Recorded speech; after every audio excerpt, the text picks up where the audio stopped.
ഷിരൂരിൽ മണ്ണിടിച്ചിലിൽ കാണാതായ അർജുനായുള്ള തെരച്ചിൽ തുടങ്ങിയെന്നാണ് ഇപ്പോൾ അവിടെ നിന്ന് വരുന്ന ഏറ്റവും ലേറ്റസ്റ്റ് ആയ അപ്ഡേറ്റ്. നാവികസേനയുടെ ബോട്ടുകൾ പുഴയിലേക്ക് ഇറങ്ങി പരിശോധന തുടങ്ങിക്കഴിഞ്ഞു. അതിൻ്റെ ദൃശ്യമാണ് പ്രേക്ഷകർ ഇപ്പോൾ കാണുന്നത്. നദിയിലെ ഒഴുക്ക് ഇന്ത്യൻ നേവി പരിശോധിക്കുകയാണ്. കാര്യം, ഒഴുക്കിൻ്റെ ഗതി അറിഞ്ഞാൽ മാത്രമേ ഈ ആഴത്തിലുള്ള ഡൈവിംഗ് അവിടെ സാധ്യമാകൂ എന്നാണ് അവിടെ ക്യാമ്പ് ചെയ്യുന്ന ഞങ്ങളുടെ വാർത്താ സംഘം അറിയിക്കുന്നത്. ഷെഫീദ് റാവുത്തർ കൂടുതൽ വിവരങ്ങൾ നൽകും ഈ പുഴക്കരയിൽ നിന്ന്. ഷെഫീദ്, വിശദാംശങ്ങൾ. എസ്കെനപ്പോൾ ഇന്നത്തെ ദിവസത്തെ ആദ്യത്തെ ഒരു നടപടിയിലേക്ക് അവർ കടന്നിട്ടുണ്ട്. അതായത് ഈ നേവി സംഘം പുഴയിലേക്ക് ഇപ്പോൾ ഇറങ്ങിയിട്ടുണ്ട് അവരുടെ ഡിങ്കി ബോട്ടിൽ. അതിലൊരു ഒഴുക്ക് പരിശോധന നടത്തുന്നു എന്നുള്ളതാണ് ഏറ്റവും പ്രധാനപ്പെട്ട കാര്യം. നമുക്ക് ഇന്നലെ തന്നെ ഇതുമായി ബന്ധപ്പെട്ട സാങ്കേതിക വിദഗ്ധർ അറിയിച്ചിരുന്നു. 6 നോട്ടാണ് നിലവിലത്തെ ഇപ്പോഴത്തെ ഇവിടുത്തെ ഒഴുക്കെന്ന് പറയുന്നത്. ഒരു 3 നോട്ടായെങ്കിലും മാറിയില്ലെങ്കിൽ, കുറഞ്ഞില്ലെങ്കിൽ നേവി സംഘത്തിന് പുഴയിൽ ഇറങ്ങാൻ കഴിയില്ല. അതിനുമപ്പുറത്തേക്ക് അവർക്ക് അവിടെ സ്റ്റേ ചെയ്യാൻ കഴിയില്ല എന്നുള്ളതാണ് ഈ ഡൈവ് ചെയ്യുന്നതിൽ ഏറ്റവും പ്രധാന തടസ്സമായി അവർ ചൂണ്ടിക്കാണിക്കുന്ന കാര്യം. ഇപ്പോൾ കഴിഞ്ഞ ദിവസങ്ങളിലൊക്കെ വ്യത്യസ്തമായി ഇന്ന് 7 മണി സമയത്തൊന്നും കാര്യമായ ഒരു തിരച്ചിലോ പരിശോധനയോ ഒന്നും ആരംഭിച്ചിരുന്നില്ല. പക്ഷേ ഇപ്പോൾ നേവി സംഘത്തിന്റെ ബോട്ട് നദിയിലുണ്ട്. പക്ഷേ അത് ഈ ഡ്രോൺ പരിശോധനയ്ക്ക് മുൻപുള്ള ചില നീക്കങ്ങളാകാം എന്നുകൂടി സംശയം ഇതുമായി ബന്ധപ്പെട്ട് ഉയരുന്നുണ്ട്. ഡ്രോൺ സ്റ്റേഷൻ അടക്കം പ്രവർത്തിപ്പിക്കാൻ കഴിയില്ല. അതുകൊണ്ടാണ് ഇന്നലെ രാത്രി അവസാനം ഏതാണ്ട് ഒരു 8 മണിയോടുകൂടി ഈ ഡ്രോൺ പരിശോധന അവസാനിപ്പിച്ചത്. ഇനിയും 2 പോയിന്റുകളിൽ ഡ്രോൺ പരിശോധന, തെർമൽ സ്കാനിംഗ് അടക്കമുള്ള കാര്യങ്ങൾ നടത്തേണ്ടതായിട്ടുണ്ട്. അതാണ് അതിൽ ഏറ്റവും പ്രധാനപ്പെട്ട കാര്യം. ഏതായാലും ഈ ദൃശ്യങ്ങൾ നമുക്ക് കാണാൻ സാധിക്കും. നേവി സംഘത്തിന്റെ ബോട്ട് അത് ഇന്ന് ആദ്യമായിട്ട് പുഴയിലേക്ക് ഇറങ്ങിയിട്ടുണ്ട്. വലിയ ഒഴുക്ക്, അടിയൊഴുക്ക്, അണ്ടർ കറൻസ് അടക്കം കാര്യമായി ഈ ഗംഗാവലി നദിയിലുണ്ട് എന്നുള്ളതാണ് ഇപ്പോൾ ഈ ഒഫീഷ്യൽസ് നമ്മളോട് ഔദ്യോഗികമായി പറയുന്ന കാര്യം. അതേസമയം ഈ കാർവാർ ജില്ലാ ആസ്ഥാനത്ത് ഇതുമായി ബന്ധപ്പെട്ടൊരു യോഗം അതും ചേരുന്നുണ്ട്. ആ യോഗത്തിലായിരിക്കും ഇവർ തീരുമാനിക്കുക എന്തായിരിക്കണം തുടർ നടപടി, ഏത് രീതിയിൽ കാര്യങ്ങൾ കൊണ്ടുപോകണം, ഇനി തിരച്ചിൽ എങ്ങനെ. ഈ ഡ്രോൺ പരിശോധന ഇനി 2 പോയിന്റുകൾ നടത്തി അങ്ങനത്തെ എന്തെങ്കിലും സാന്നിധ്യം കണ്ടെത്തിയതിനു ശേഷം മാത്രം നേവിയുടെ ഒരു ടീം അവർ തുടർ തീരുമാനം എടുക്കുകയുള്ളൂ. കാരണം ഇതിനോടകം തന്നെ നേവി രാവിലത്തെ പുഴയുടെ ഒഴുക്ക് കണ്ട് തിരിച്ചറിഞ്ഞവർ പറഞ്ഞിട്ടുണ്ട് നേവിക്ക് ഇറങ്ങാൻ കഴിയില്ല, നേവി ഡൈവിംഗ് ടീമിന് ഇറങ്ങാൻ കഴിയില്ല. അത് തന്നെയാണ് അവർ ഇന്നലെയും അറിയിച്ചത്. അത്രത്തോളം അടിയൊഴുക്ക് ഇപ്പോഴുമുണ്ട്. നമ്മൾ നേരത്തെ സൂചിപ്പിച്ചതുപോലെ നമ്മുടെ ഈ മലയുടെ മുകളിലൊക്കെ വലിയ മഴ ഇന്നലെ രാത്രി പെയ്തിരുന്നു. ചെറിയ രീതിയിലുള്ള പൊട്ടലുകൾ അതും ഉണ്ടായിട്ടുണ്ട്. അതിൻ്റെ അടിസ്ഥാനത്തിൽ ഈ ഗംഗാവലി നദിയിലുള്ള ഈ ജലം ഒഴുകും നമുക്ക് ദൃശ്യങ്ങളിൽ കാണാൻ സാധിക്കും. കലങ്ങി മറിഞ്ഞ് കുത്തി ഒഴുകുകയാണ് ഈ പുഴ. അത് പേടിപ്പിക്കുന്ന ഒരു കാഴ്ച കൂടിയാണ്.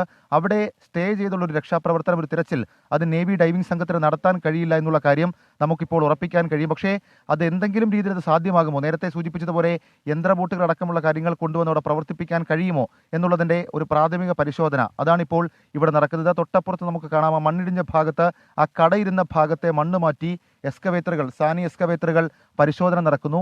ഏതായാലും 2 പരിശോധനകൾ അതേ രീതിയിൽ പുരോഗമിക്കുന്നു എന്നുള്ളതാണ് നമുക്ക് മനസ്സിലാക്കാൻ കഴിയുന്നത്. നേരത്തെ ഡ്രോൺ പരിശോധനയിൽ സിഗ്നലുകൾ ലഭിച്ച ഭാഗത്താണ് ഇപ്പോൾ നേവി സംഘത്തിന്റെ ബോട്ട് ഉള്ളത്. അവിടെ കേന്ദ്രീകരിച്ചുകൊണ്ട് അവർ ചില നീക്കങ്ങൾ നടത്തുന്നു. ഒരുപക്ഷെ അവരെ സംബന്ധിച്ചിട്ട് നമ്മൾ മനസ്സിലാക്കുന്ന കാര്യം, അവർക്ക് ഈ പോയിന്റ് ഔട്ട് ചെയ്യാൻ കഴിയുന്ന അല്ലെങ്കിൽ ഈ ഡ്രോൺ പരിശോധന നടത്താൻ കഴിയുന്ന ഒരു കാലാവസ്ഥ ഉണ്ടെങ്കിൽ അവിടെ അവർ അത് തുടങ്ങും. ഇന്നലെയൊക്കെ ശാസ്ത്രീയമായി അവർ ഇതുമായി ബന്ധപ്പെട്ട് പറഞ്ഞ കാര്യം അത് ഈ ഊഷ്മാവായിരുന്നു.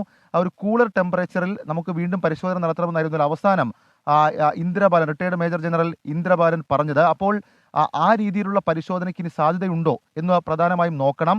അതിനും അപ്പുറത്തേക്ക് ആ പരിശോധന അങ്ങനെ പുഴയിൽ നടക്കുമ്പോൾ തൊട്ടപ്പുറത്ത് മുകളിൽ നമുക്കറിയാം ആ കടയിരുന്ന ഭാഗത്ത് ഇന്നലെ ലഭിച്ച ചില നിർണായക മൊഴികളുടെ അടിസ്ഥാനത്തിൽ കൂടിയാണ് ആ കടയിരുന്ന ഭാഗത്ത് സാനി എക്സ്കവേറ്ററിന്റെ പരിശോധന. അതിന്റെ നീളം കൈകൾ ഇങ്ങനെ മണ്ണ് കോരിയെടുക്കുന്നത് നമുക്ക് ആ ദൃശ്യങ്ങളിൽ കാണാൻ സാധിക്കും. നമുക്ക് വ്യക്തമായി ആ ദൃശ്യങ്ങളിൽ ആ വ്യക്തതയുണ്ട്. കാരണം ഒരു ഭാഗത്ത് സാനി എക്സ്കവേറ്ററുകൾ ആ കടയിരുന്ന ഭാഗത്തെ മണ്ണ് നീക്കുമ്പോൾ നദിയിൽ നേവി സംഘം, നേവിയുടെ ഡൈവിംഗ് സംഘം അവരോട് പരിശോധന നടത്തുന്നു.